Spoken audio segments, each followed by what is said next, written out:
맥주 좀 드셔보신 분은 아마 들어보셨을 수도 있을 거예요. 각자 국제대회 휩쓰는 건 물론이고 브루어리 이름 그대로 맥주집도 열어서 운영 중인데 가보신 분들은 아마 아실 겁니다. 간판에 활용한 입구 디자인부터 내부 디자인까지 정말 멋있게 잘 꾸며놨는데요. 오늘 소개할 술은 이 아트몬스터에서 두 번째로 발표한 시즈널 맥주 말차를 활용한 스프링 브리지입니다. 아하.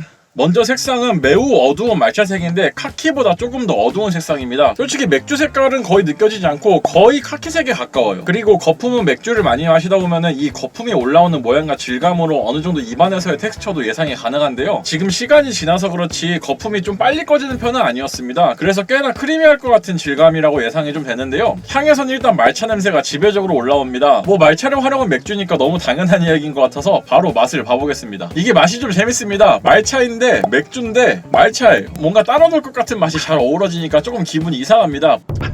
분명히 맥주이면서 분명히 말차 맛이 나요. 하동에서 자란 유기농 우찻잎과 카라멜 메가를 쓰셨다고 했는데 향에서 달콤함이 강조되는 편은 아니고 맛에서 달콤함이 같이 느껴져서 밸런스가 맞아 들어갑니다. 만약에 달콤함이 혀에서든 코에서든 느껴지지 않았다면 쌉싸름한 말차의 풍미와 쌉싸름한 홉향이 맥주를 지배해서 쌉싸름한 맛만 남아서 불편했을 수도 있는데 이 쌉싸름함과 달콤함의 밸런스를 정말 잘 잡으신 것 같습니다. 피니쉬는 완전히 크리미한 질감은 아니지만 어느 정도 못 넘김도 편한 편이고 말차 향과 맥주의 향이 같이 남는 게 말차 좋아하시는 분들이라면 정말 좋아하실 것 같습니다. 하지만 솔직하게 말해야 할 부분도 있겠죠. 우선 말차라는 재료 자체가 취향을 탑니다. 말차 향이 굉장히 강해서 말차 안 좋아하시는 분들은 향만 맡고도 시도조차 하시지 않을 것 같아요. 반면에 저처럼 말차 좋아하는 사람들에겐 이만한 맥주가 또 없겠죠. 그리고 한 가지를 더 이야기해보자면 여태껏 아트몬스터가 내놓은 웬만한 맥주는 전부 원래 있던 스타일이었어요. 비엔나 라거 스타일의 청담동 며느리, 포터에일 스타일의 사랑범버, 페일 에일 스타일의 수다 스폰서 등 편의점 캔맥주로도 쉽게 볼 수 있는 스타일이었는데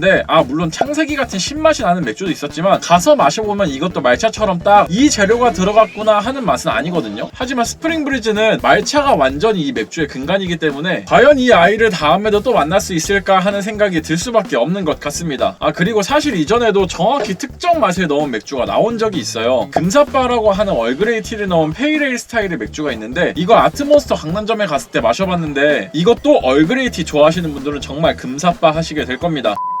아트몬스터 본사에 아직 소개글이 없어서 본사에 따로 연락해 스프링 브리지에 대한 설명글을 받았는데요. 플레이버 부분 보시면 그린티 프라푸치노가 적혀있습니다. 처음엔 이걸 보고 무슨 소리인가 싶었는데 드셔보시면 정말 그린티 프라푸치노, 그린티 라떼 같은 맛을 느껴보실 수 있으니 맥주 좋아하시고 말차 좋아하시는 분들은 꼭 한 번씩 경험해 보셨으면 좋겠습니다. 그리고 아트몬스터 브루어리 이야기 안 할 수가 없겠죠. 알고 마시면 술이, 오늘은 맥주가 더 재밌게 느껴지실 테니까요. 먼저 이 브루어리 시작이 참 재밌습니다. 2012년에 유명 외신 기자가 한국 맥주는 북한 대동강 맥주보다 맛이 없다라고 비아냥거리는 거에 의문을 품고 미국에 가서 양조 기술을 연마하셨다고 해요. 무려 5년이나 공부하시고 돌아오셔서 2017년에 양조장을 설립하셨는데 그 뒤로 2023년까지 국제대회에서 총 298관왕 수상을 하셨다고 합니다. 그래서 본사 사이트에 들어가 보면 몇 년도에 어디서 무슨 상을 몇 개 받았는지 세세하게 적어놓은 건 물론이고 아예 맥주별로 몇 개의 상을 수상했는지까지 다 적혀있으니 궁금하신 분들은 한 번씩 들어가 보셔도 좋을 것 같습니다. 그리고 아트몬스터는 이름처럼 아트몬스터 내 외부를 멋지게 꾸미는 건 물론이고 맥주의 장명도 굉장히 특이하게 아트하게 합니다. 기존 맥주들의 장명법은 밀맥주는 필스너가 붙는다던가 제작자명을 따온 기네스라던가 지역명을 따온 삿포로 등 평범한 이름들이 대다수인데요. 아트몬스터는 앞서 소개한 청담동 며느리, 사랑범버, 수다 스폰서 이외에도 인생은 운칠, 기3이니까 모든 일이 뜻하는 대로 이루어지길 바란다는 뜻의 운짱, 맛없는 맥주는 팔지 않는다는 아트몬스터의 자부심이 담긴 핵존심 등 맥주와는 전혀 상관없는 과감한 장명으로 기억 남기도 합니다. 물론 저는 아저씨라 그런가 에일이면 에일, 포터면 포터가 붙는 게 솔직히 더 편하긴 하지만 브루어리 이름부터 아트몬스터라 그런가 오히려 평범한 이름이었으면 재미가 없었을 것 같기도 하네요. 이런 재밌는 이미지와 조금은 상반되게도 이 브루어리는 아버지와 아들이 함께 운영하고 있는 곳인데요. 애초에 양조 공부를 하러 5년간 떠났을 때부터 아버지와 아들이 함께였다고 합니다. 월가에서 펀드 매니저를 하던 아들이 귀국해서 장사를 하고 싶다고 말하니 원래 강남 인근의 매장만 24군데를 열었던 요식업계에서 유명했던 아버지는 아들을 데리고 양조 공부를 하러 함께 미국으로 떠났던 거였죠. 한 인터뷰 자료에서 아버지인 대표님은 수제 맥주 사업에 뛰어든 건 잘 아는 분야였기 때문이다 라고 하셨고 또 수제 맥주의 인기를 이용해 잠깐 돈을 벌기 위해서라면 이렇게 긴 시간 준비를 할 필요 없었다라면서 이 일에 얼마나 진심이신지 말씀해 주셨는데요. 그래서 이렇게 퀄리티 좋고 맛있는 맥주가 나왔다고 생각이 듭니다. 오늘 소개한 맥주는 스프링 브리지 뿐이지만 아트몬스터 매장에 방문하시면 원하는 맥주를 10ml 단위로 끊어서 맛보시고 마음에 드는 맥주만 골라 마실 수도 있으니 매장 방문하셔서 298관왕 수상의 맛을 모두 맛보셨으면 좋겠습니다. 있습니다. 안주로 치킨과 피자를 판매하고 계신데요. 치킨과 피자도 모두 최상의 재료로 만드셔서 그런지 정말 맛있는데 이것까지 소개하면 또 한참 이야기하니까 오늘은 여기까지 마치도록 하겠습니다. 그럼 지금까지 건강한 술문화를 지향하는 오픈하였습니다. 오늘도